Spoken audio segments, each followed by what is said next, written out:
সর্বশেষ যাওয়ার আগে আমি একটা কথা সব জায়গায় বলি, এটা আজকেও বলবো, এটা আমি সব সময় বলবো। আমি যখন এই গেট দিয়ে ঢুকছিলাম আপনাদের, তখন এখানে কিছু সিকিউরিটি গার্ড ছিল। আমরা কেউ কিন্তু তাদেরকে কোনোদিন সালাম দিই না, তার খবর কিন্তু কোনোদিন রাখি না। আমি যে বাসে করে আসছিলাম, সেই বাসে একজন হেল্পার ছিল।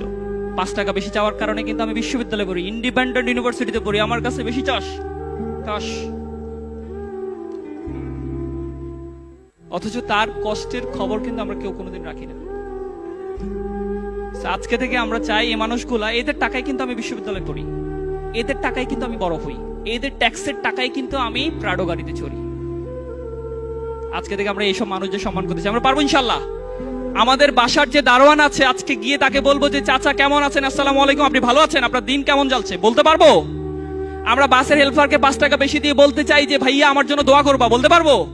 আমি একজন রিক্সা চালককে থাপ্পড় না দিয়ে বলবো যে চাচা আমার জন্য দোয়া করবেন, আমি বিশ্ববিদ্যালয়ে পড়ি, বলতে পারবো। আপনাদের সবার জীবন ধন্য হোক, আমাদের সবার জন্য দোয়া করবেন। আসসালামু আলাইকুম ওয়া রাহমাতুল্লাহ।